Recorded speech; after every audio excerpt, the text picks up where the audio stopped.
A primeira luta que eu fiz foi o karatê. Eu fiz karatê bem novo, com 9, 10 anos, né?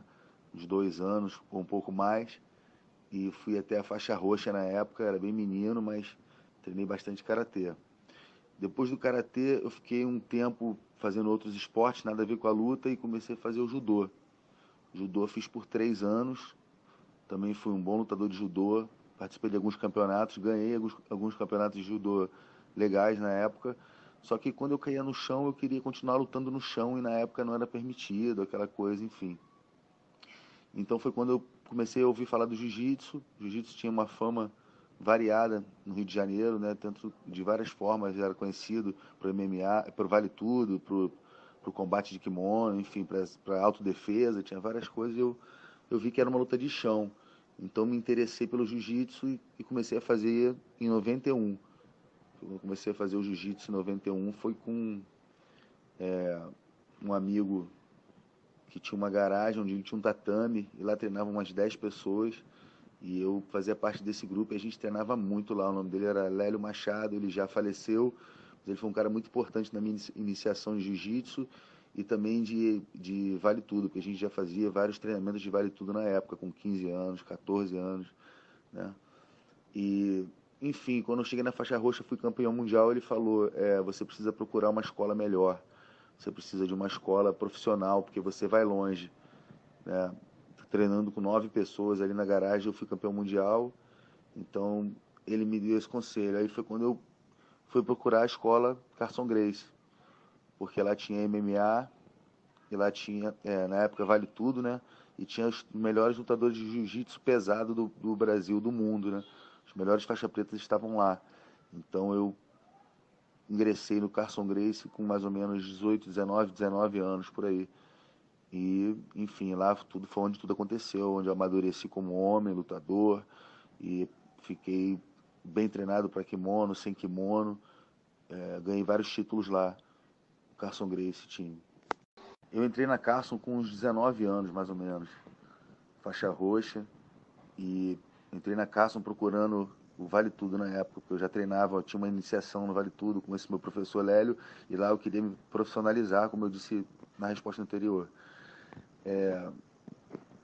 Então, quando eu cheguei lá, eu encontrei o Valide no primeiro dia no tatame, encontrei Paulo Filho, encontrei poucas pessoas porque era final de ano e todo mundo já estava viajando. Era dezembro, final de novembro, dezembro.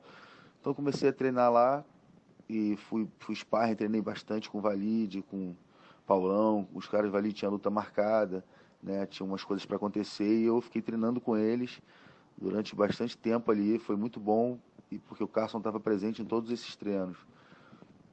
O Carson Gracie é uma pessoa única, uma pessoa que te ensinava a ser forte, te ensinava a acreditar no que você estava fazendo, te ensinava que o jiu-jitsu era o caminho mesmo de começar e terminar um combate.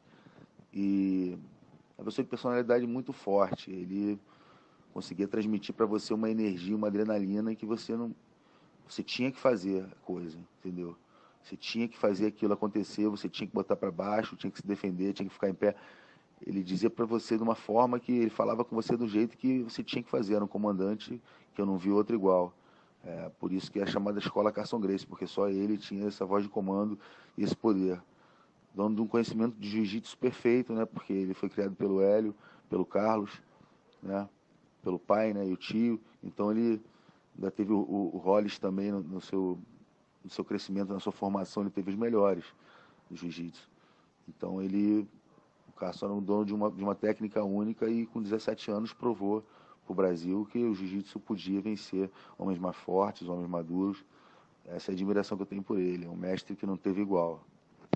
Isso, eu recebi a faixa preta das mãos do mestre Ricardo Libório, muita honra. Dentro da Carson Gracie era uma energia única, como eu falei. Lá estavam os melhores faixa pretas do mundo, de jiu-jitsu, de vale tudo.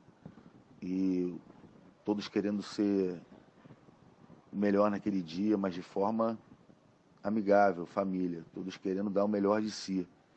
E os treinos sempre pegavam fogo. Os treinos eram muito fortes. Muitas vezes a gente ia na exaustão máxima, porque, como eu falei, tinha que fazer. Você tem que fazer. Tem que usar o jiu-jitsu que você vai conseguir. Enfim, a energia ela era única. Eu tive realmente grandes mestres lá, aprendi com todo mundo.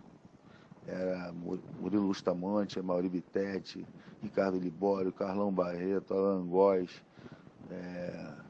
Zé Marisperre, Paulo Filho, e não sei se eu esqueci alguém de repente, né, mas era daí para lá, Mauri Bittetti, não sei se eu já falei, e enfim, e muitos outros que vieram atrás, muito bom, o Jucão também. Enfim, lá era energia única, era o treino, era realmente o QG dos melhores.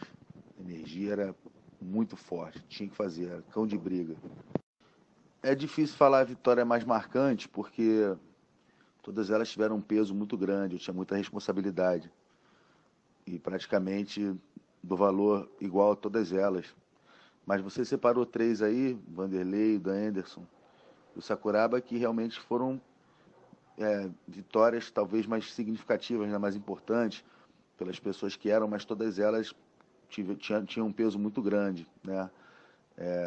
Mas sem dúvida com o Vanderlei, toda aquela provocação fez um clima a mais, mas também houve essa provocação quando eu lutei com o Murilo Ninja também, né? E também essa luta com o Sakuraba, porque exatamente o que você falou, ele tinha vencido todos os Gracies e tinha vencido o Renzo no final, e achou que poderia vencer toda a tropa do Jiu-Jitsu, não é assim, né? Realmente eu queria aquela luta, foi importante. E falou essa do Dan Anderson, que era um cara muito duro, que falou que ia me nocautear em 15 segundos, que quase, acho que praticamente ninguém tinha derrubado ele ainda no ringue, enfim.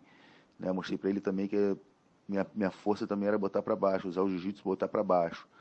E a luta foi como eu queria. Então, você separou três lutas bem importantes aí. Essas três foram lutas realmente que podem ser destacadas. Mas, basicamente, eu penso da mesma forma com todas elas. Né, com certeza, lutar com o Mark Kerr foi assim o auge da minha adrenalina com isso, porque o Mark Kerr era imbatível, né? Era o homem a ser batido, nunca tinha perdido. Assim como o Jeff Molson também era, o homem a ser batido. Então, foram duas vitórias de grande peso. Né? Mas eu não posso destacar a minha final, a minha luta com o Jean-Jacques, né? Ele sendo um cara incrível, com jiu-jitsu incrível, realmente um ótimo lutador. Dessa parte de derrotas eu falo assim, Vanderlei Silva e Fedor eu venci. Meu subconsciente eu sei que eu venci, não tenho dúvida disso. Shogun, Sokoju e Rampage tiveram a sorte do lado deles nesse dia. É só ver as lutas e acompanhar aqueles capítulos que vão ver que tinha tudo para vencer, mas eu fui pelo... Tem a lei da vida também nisso tudo. É uma coisa que conta muito, é a lei da vida. Tem coisas que vão acontecer e pronto. Então, foram três derrotas na minha contagem, que são essas três. Independente do que aconteceu comigo, foram três derrotas. Mas Vanderlei e Fedor, eu tenho certeza que eu vencia. Sobre revanche, sobre uma luta, alguma coisa que ficou engasgada, eu não penso dessa forma. Eu não fico engasgado com nada, eu não tenho nada mal resolvido dentro de mim. Eu simplesmente passei uma fase de lutas onde eu acertei ou errei. E agora, se eu quiser voltar a lutar e ter uma nova fase de lutas, eu tenho que pensar só em acertar e não pensar muito nessas coisas. Mas esse desejo de revanche, vingança, essas coisas, você fica preso num passado que te faz mal, é como eu penso. Tem que olhar daqui para frente. Se tiver que ser, eles vão cruzar o teu caminho de novo. Todo mundo vai querer ver isso, eles vão cruzar de novo, você tem que estar só preparado e, se você sabe que venceu, vencer de novo. É como eu penso. Foi minha terceira luta, né, no Japão. Ele era um cara que eu cheguei no Japão sem saber que ia lutar com ele, eu não sabia quem era, eu só sabia que era um russo. E aí, 2 dias antes da luta, me deram as lutas dele gravadas. 3 lutas, ele nocauteando as 3 em menos de 1 minuto. Eu fiquei assustado, eu falei, pô, esse cara bate duro, esse cara tem a mão pesada. Mas eu tive controle da luta toda. Se pudesse golpear no rosto nessa época, que não podia, tinha regras que no chão não podia bater no rosto.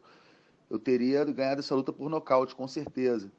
Mas não podia, eu tinha que trabalhar chão. Ele era um cara de extrema força, embora ele tivesse um corpo atlético, ele era muito forte, tinha uma força explosiva, uma coisa diferente, né, de empurrar e jogar longe. E uma coisa que me chamou a atenção nessa luta foi a frieza dele, porque eu cortei os dois supercílios dele, ele sangrou pelo nariz também, e ele passava a mão no rosto como se nada tivesse acontecido. Ele era muito frio mesmo para aguentar a pancada. Eu chutei muito ele, eu acertei vários golpes na cara, eu fui melhor em pé, fui melhor no chão, além das quedas. E essa luta eu ganhei ela toda, não tive dúvida. Eu fiquei perplexo porque, na verdade, eu entendi depois o que aconteceu, né? Eu perdi aquela luta na hora, eu fiquei perplexo porque eu achei que tinha vencido, lógico. Mas é porque tinham duas lutas na noite. A segunda luta era contra um japonês e eles não queriam que eu lutasse com um japonês, que eu poderia vencer o japonês e não teria nenhum o japonês na grande final, que foi 2 meses depois. Existia mais uma etapa do evento, a final, para eleger o grande campeão da noite, e eles queriam ter um japonês. Então eles botaram o Fedor para lutar com o japonês. Com 12 segundos eles interromperam a luta e disseram que o Fedor não tinha condições de lutar, que ele estava sangrando muito, mas quem cortou ele todo fui eu. Então o final da história foi esse: o japonês lutou 12 segundos e foi classificado para o grande campeonato. Por isso eu não lutei com o japonês, eu poderia vencê-lo e não teria japonês na grande final do campeonato. Mas o Fedor é um cara muito forte, muito explosivo, muito frio, realmente um tanque.